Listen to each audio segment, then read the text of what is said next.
इस वीडियो को लाइक करें, हमारे चैनल को सब्सक्राइब करें, बेल आइकन जरूर प्रेस करें हमारी न्यू वीडियो सबसे पहले देखने के लिए। नमस्कार दोस्तों, आप देख रहे हैं BRJ न्यूज 24 चैनल। मैं विजेंद्र वर्मन। चलिए रुक करते हैं कुछ खास खबरों की ओर।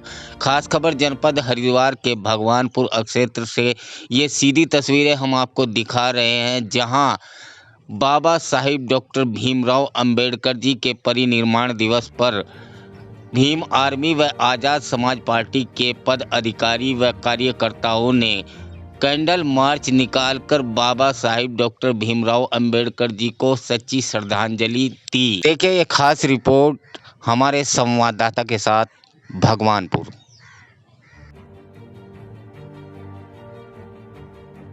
नमस्कार, आप देख रहे हैं BRJ न्यूज 24 चैनल। मैं विजेंद्र वर्मन। जैसा कि आप सभी जानते हैं कि आज की जो तारीख है वो हमारे लिए बहुत गमगीन तारीख है, क्योंकि आज ही की तारीख में हमने एक ऐसे भारत रत्न को खोया था जिसके याद में जितने भी आंसू बहे हैं तो हमारे लिए कम होंगे। आज हम मौजूद हैं विधानसभा भगवानपुर में, जहां आज़ाद समाज पार्टी भीम आर्मी के कार्यकर्ता एवं पद अधिकारी मौजूद हैं। जानना चाहेंगे उनसे। हमारे बीच में अमरीश कपिल जी मौजूद हैं और भगवानपुर से अमित कुमार भाई जी मौजूद हैं, जो भीम आर्मी आज़ाद समाज पार्टी भारत एकता मिशन को आगे बढ़ाने का कार्य पूरी लगन और मेहनत से कर रहे हैं। तो जानना चाहेंगे, हमारे बीच में मौजूद है अमरीश कपिल जी। जी, क्या कहना चाहेंगे सर, जिस प्रकार से आज हमारे लिए एक गमगीन माहौल है। आज की जो तारीख है, एक ऐसे महान भारत रत्न को हमने खोया है कि जितने भी आंसू बहे हमारे लिए कम है।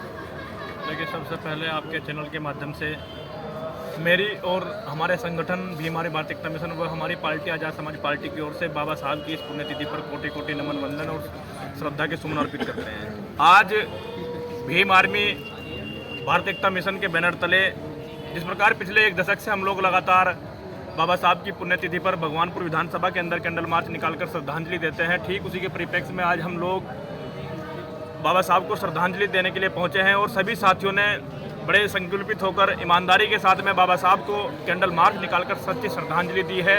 ये आज का जो दिन है बाबा साहब का हम सब के लिए संकल्प का दिन है कि हम लोग बाबा साहब के उन आदर्शों को, उन संघर्ष को याद करते हुए अपने जीवन को आगे बढ़ाए जिसका उन्होंने सपना देखा था और उस सपने को पूरा करें। कुछ लोगों को भ्रम हो गया है कि बाबा साहब का नामो निशान मिटा देंगे, लेकिन वो भूल गए हैं कि बाबा साहब के बच्चे बाबा साहब के लिए संघर्ष करते हुए जिनकी बदौलत आज ये हक अधिकार मिले, जिनकी बदौलत हम लोगों को ये अवसर मिले हैं, उनके लिए कुछ भी कर गुजर जाएंगे। बाबा साहब का ये संदेश क्योंकि बाबा साहब ने एक चीज़ कही थी कि जीवन लंबा नहीं, महान होना चाहिए। और बाबा साहब लगभग 65 साल जिए और 65 साल में एक ऐसा इतिहास रचकर चले गए कि जब तक सूरज चांद रहेगा बाबा साहब का नाम रहेगा। एक ऐसी अमिट छाप छोड़ी है, इस तरह का एक इतिहास बनाया है कि शायद एक आम आदमी के लिए एक जीवन में नामुमकिन है। वो मानव नहीं, महामानव थे और इन सब के जो शोषित, पीड़ित, वंचित, जिसको 3000 सालों से सताया गया था, दबाया गया था, कुछ लगा था, स्पेशली उन महिलाओं के लिए जिन महिलाओं को बैठने तक का अधिकार नहीं था, आज बाबा साहब के संविधान की बदौलत वो तरक्की कर, पढ़ लिख कर उन्नति कर रही है और प्रत्येक क्षेत्र में आगे बढ़ रही है। ये बाबा साहब की देन है। और वो तमाम समाज, जो अपेक्षित समाज था, जो वंचित समाज था, जो प्रताड़ित किया जाता था, उनको बाबा साहब का रात दिन मेहनत करते हुए भी रण नहीं उतार सकते। तो ये हम सब की ओर से बाबा साहब को सच्ची श्रद्धांजलि थी और उनके दिशा निर्देशों पर, उनके आदर्शों पर हम लोग आगे बढ़ते रहेंगे, संघर्ष करते रहेंगे। जब तक कि बाबा साहब का सपना पूरा ना हो तब तक हम लोग संघर्षशील होकर काम कर रहे हैं और इस संगठन की मुहिम को, इस पार्टी की मुहिम को आगे बढ़ाने का काम करेंगे। जी, बहुत बहुत धन्यवाद। और अब जी बोलिए।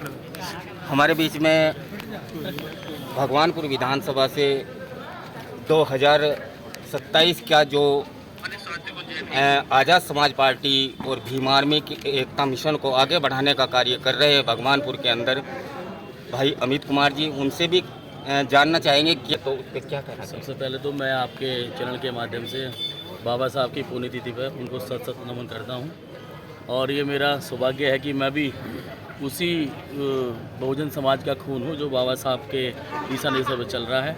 और मुझे बहुत खुशी हुई है आज़ाद समाज पार्टी ज्वाइन करने से। मुझे भी बाबा साहब के जो मिशन बाबा साहब छोड़ कर गए हैं, मान्यवर कांसी राम छोड़ के गए हैं, हम आज़ाद समाज पार्टी के जितने भी कार्यकर्ता हैं उसको आगे बढ़ा रहे हैं। और भगवानपुर विधानसभा में 2027 में इस बार आज़ाद समाज पार्टी के झंडे डंडे को यहाँ बहुत मजबूती से बुलंद करेंगे और आने वाला 2027 निश्चित रूप से भगवानपुर विधानसभा में आज़ाद समाज पार्टी का विधायक।